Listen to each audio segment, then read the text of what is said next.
Kemi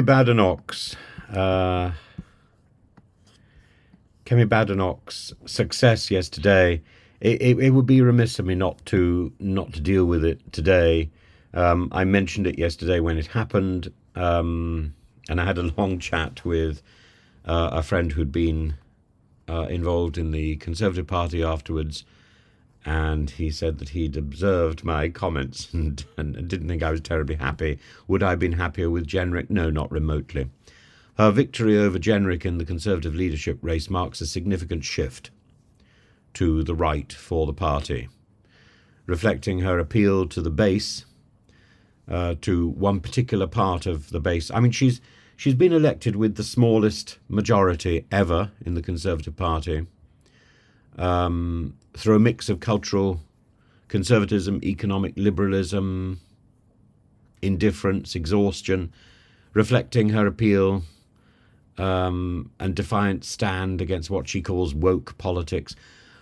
Often admired, so we're told, for her bluntness. That generally means that people recognise she's rude, but that's nothing surprising. She was rude at the beginning of this present Parliament. I think talking to the Energy Secretary, she was rude to Lindsay Hoyle, and she's the only British leader of a political party who's admitted to a criminal act. Boasting of it, indeed. It means if Trump were elected in the United States, we've got leaders of, we've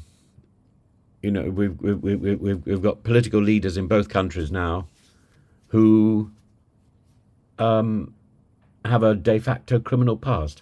Extraordinary.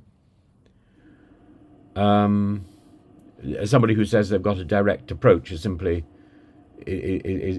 making an excuse for being rude. Badenoch won by a considerable margin of party members, but out of a very small selection of them. However you spin this, it's a second-rate, pathetic result. With a formidable task ahead, reversing the disastrous legacy of previous leadership, particularly the previous leadership of Liz Truss, and uniting a deeply fractured party, which won't happen under Badenoch. It was not likely to happen under Jenrick. This is the trickle-down countdown towards the Conservative collapse. Her rhetoric about, quote, telling the truth and resetting our politics resonates with some Conservatives disillusioned by years of infighting and standards issues. However, her stances such as opposing gender-neutral bathrooms, dismissing certain cultural practices as not equally valid, they risk alienating moderate voters and further polarising opinions.